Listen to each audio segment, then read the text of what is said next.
What is going on, everyone, and welcome back to the channel. I hope you're all doing well. Now today I've got for you 3 fantastic entitled parent stories, starting with this absolutely bemusing one. OP is expected to look after 14 animals. That's right, 14 different pets of this random lady for $20 a day. 14 animals, that is. $20 a day. I do the maths there. Something's wrong. Let's get into the story.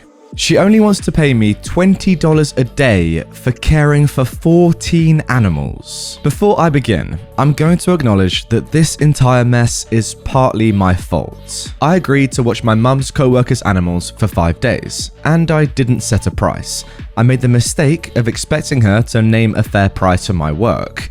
A big mistake. As I said, I got a call from my mum's co-worker saying that she was going out of town and needed someone to care for her 14 animals. She explained the different animals: 9 ducks that live in her bathrooms, 3 dogs and 2 cats. She explained what would need to be done: food and water, as well as cleaning the ducks. Now, I'd never cared for ducks or even seen one outside of the park, so when she understated the amount of care that would go into all these animals, I believed her. I got there the night before her trip, and she showed me what needed to be done.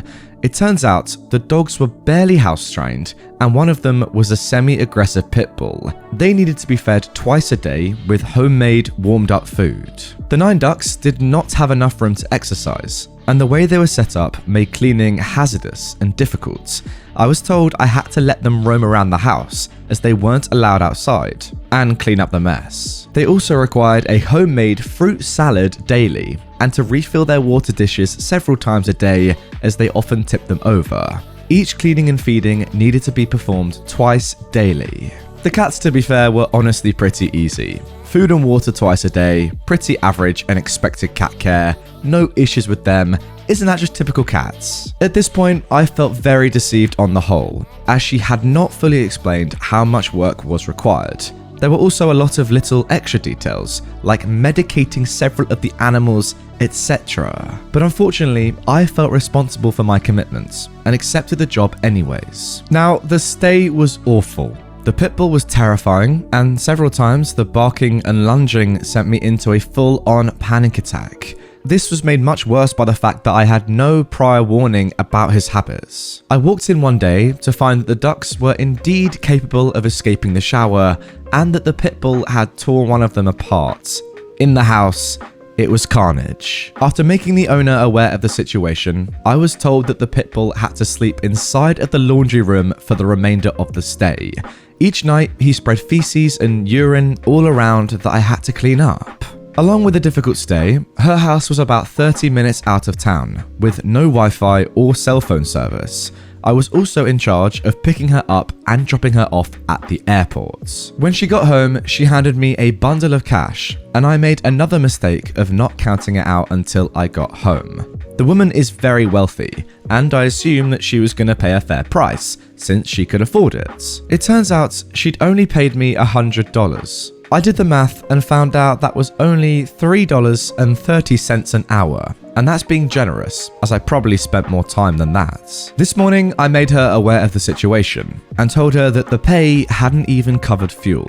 She responded that she didn't pay by the hour, and instead by the day. Now, I'm not really sure why she thought that that was a good defense, honestly. I'm currently in the process of trying to get more cash. I asked for $60 a day instead. Fortunately, she still thinks that I'll be coming back for her 2 other trips later next month, and she also works with my mother. I won't be coming back, but I'm prepared to let her think that. I'm currently in between work, and without that money, I won't be able to eat. So it's a survival situation. I'm not sorry. The fact that she thinks that paying solely fuel costs for 14 animals when a single dog costs an average of $50 a night to board is unbelievably entitled. I'm aware that I didn't set a price and I made a lot of mistakes in not counting the money, but I didn't get her back from the airport until 1 AM in my defense. And I'm still very upset that I've basically done all this work for free. But don't you worry, guys, that's not the end of the story. OP has given us a nice little update. I have not left her alone for the entire week, and I've sent her reminder texts about the rest of her payments every other day. Finally, I was blunt and gave her the options of how she could pay me. This was the response. Assurance to me that she is indeed entitled. After much research and you not being here 24/7 and the loss of one of my ducks because you were not here as I expected, I find that I have paid you fairly and no additional funds will be coming forth.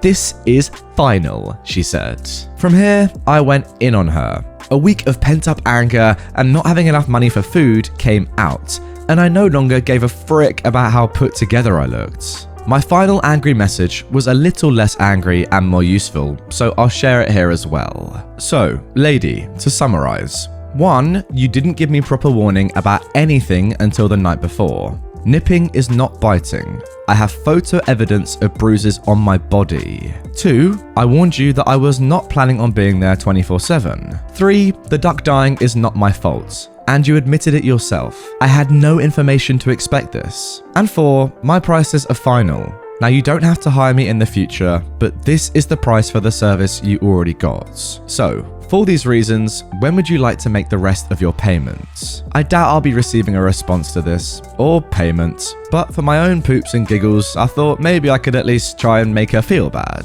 I will be contacting animal control after this though, so don't worry. That's an affair that I'll be handling privately, however. And finally, I will update if I get any more responses. I, for one, want an update then.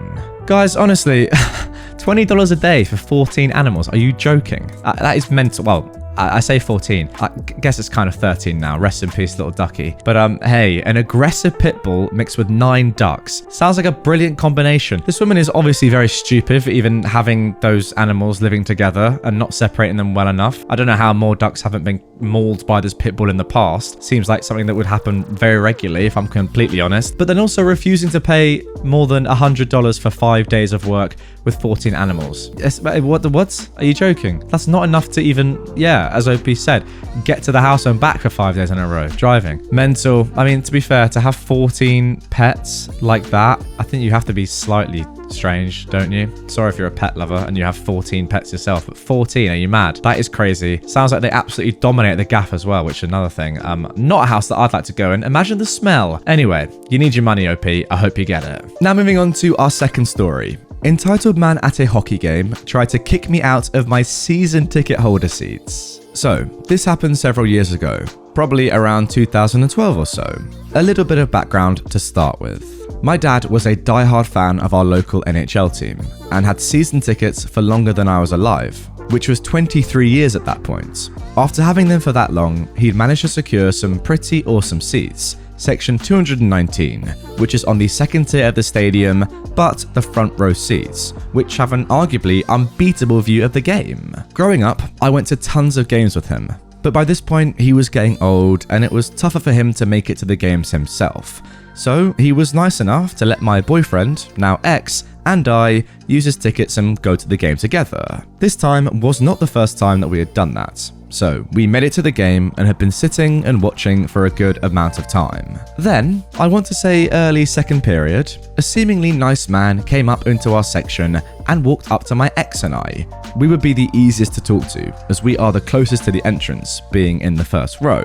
So it seemed logical that someone would just be asking a random question to the most convenient people that he found. He was followed by 3 other people, and for context, there happened to be 2 empty seats next to us.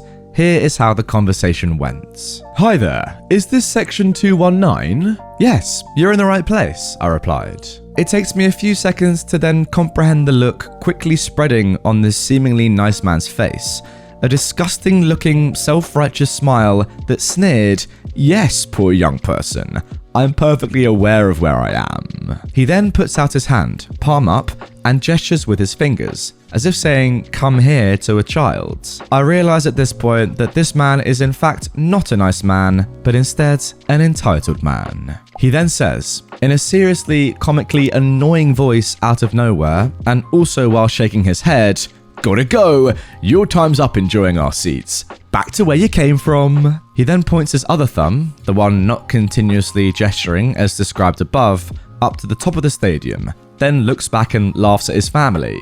This was not done quietly, by the way. I am a super friendly and non-confrontational person, so I was dumbstruck. I don't think I could find any words. I just probably sat there with my mouth hanging slightly open, not at all sure what to do next. My ex didn't say anything either. He wasn't super familiar with the place, and he might have wondered if we were in the wrong place, since this guy seemed so sure that these couldn't possibly be our seats. Thankfully, we didn't need much time to compose ourselves. One of the men in the group sitting directly behind us piped up.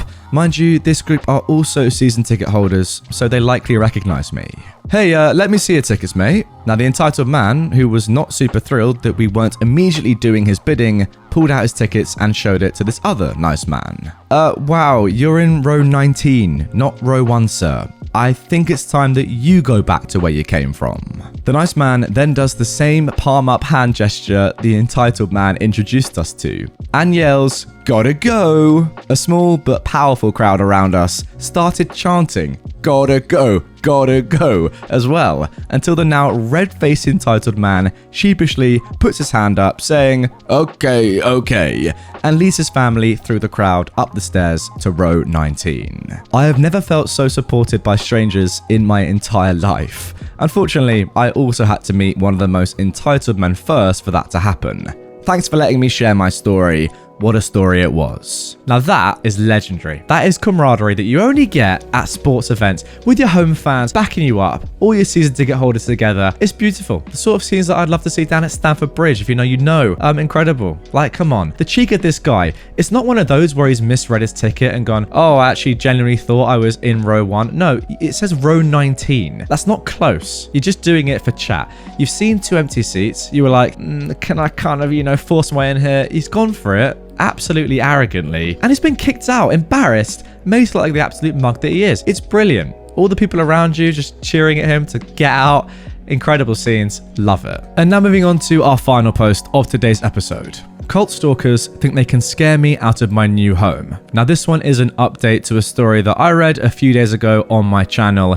If you haven't seen part 1 yet, you kind of need to watch it for this to make sense. So click the I button right now, that's the video, or go down into the pinned comment and the description, it's linked there. But you need to go to 13 minutes into the video to see the story. It's the last story of that episode of that video. Hope that makes sense. If you've not seen part 1, go watch it. Anyway, this is part 2. So, since my last post, I've taken the advice that some of you gave me. I told my boss, my landlord, and let my neighbors know about the fact that Scientology have sent people to follow me, and that they were likely to try and approach some of them. Now, safe to say that everyone was pretty creeped out by that, but they've been very supportive and have been keeping an eye on them and what they are doing. I have started back at work. I asked for time off after they came to my door because of how uncomfortable and unsafe I was feeling with my stalkers being so close, and my kind neighbor has been helping me get out to work. I've been going out of my back door, climbing over her fence, and she's been letting me into her garage so I can get into the back of her car, and she then drives me to work.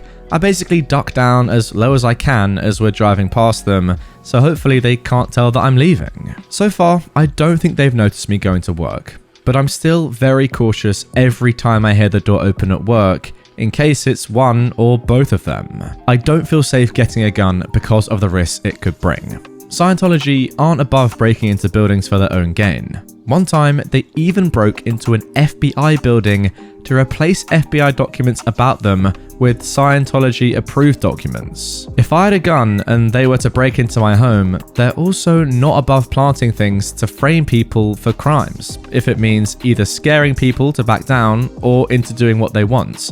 And if they found a gun, it could put me in danger. In Scientology, there is a policy called R245, and I really worry that them having any kind of access to a gun, even if it were mine, and being in my home could tempt them into following that policy. Alright, just a little bit of research. R245 is the act of shooting a person with a firearm in Scientology. Well, that's wonderful, isn't it? Oh, OP does actually then explain what R25 is. Yeah, I should probably explain what it is so you can hopefully understand why I'm worried about having a gun near me. or them. In Scientology doctrine, exteriorization refers to the separation of the thetan, that's the soul, from the body, a phenomenon which LRH, who I believe is the founder of Scientology, could be wrong there, but I think so, asserts can be achieved through auditing. Yes, LRH is L. Ron Hubbard, who is the founder of Scientology. What a great guy. So, R245 is a process by which exteriorization could be produced by shooting a person in the head with a .45 pistol. Right, okay. This is acknowledged by Scientology, but they deny that it is meant to be serious publicly in order to protect themselves for people looking further into the cult's policies. But privately, I know so many who truly believe that the use of this policy is okay because it's what the founder said. Right, so they're pretty much just saying it's completely fine in their cult beliefs to shoot someone for exteriorization. Right, makes sense. I did ask my landlord about getting a dog. He originally said no because he doesn't allow pets in his property. But yesterday he called me and said I could have a dog if I still wanted to. He told me that he'd received letters from a few different Scientologists, including my parents, telling him how I am a drug addict and I get violent on a regular basis when high. My parents said in their letter that they're worried about me being out here on my own because without them to help control my violent outbursts, people could get seriously hurt. They claimed that they had proof that I was still using drugs and provided my landlord with a picture that the stalkers had obviously taken after looking through my trash. They told my landlord that they really didn't think it was a good idea to continue letting me live on my own in his house, and that he should help convince me to go back to them where they can get me back in line. The evidence they've used for me using drugs is an empty box of over-the-counter pain meds that I'd bought ages ago and I'd finished with. My landlord thinks that if these are the sorts of accusations they're willing to try throwing at me now, who knows what's next, or what they'll do if I continue to ignore them or refuse to go back. As long as I don't let the dog cause any damage to the property, he's okay with me having a dog to help protect me if they try and come to my door again, or if they attempt to break in for any reason. He's also given me permission to have security cameras installed both on the outside and on the inside of the house. We discussed it, and when I told him about my worries of them breaking in and their history of planting evidence of crimes on people, we agreed that having a few discreet cameras inside would be good. So if they did break in and try and plant anything, we'd have proof of them doing it.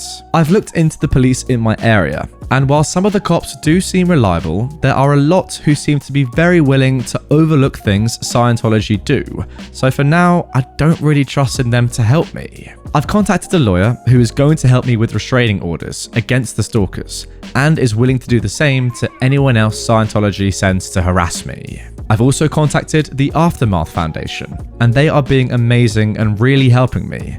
And I really appreciate the suggestion I think a few people gave me to go to them. Well, as I said, guys, before we got into this one, if you haven't yet seen part 1, part 2 probably didn't make too much sense. But I remember at the end of part 1, I didn't really know what to say in terms of, get the police involved was my kind of only suggestion, I think. But clearly OP is not too, trustworthy in them. It sounds like he's doing the right thing though, getting lawyers in the mix, getting some restraining orders. Your landlord, by the way, what a legend.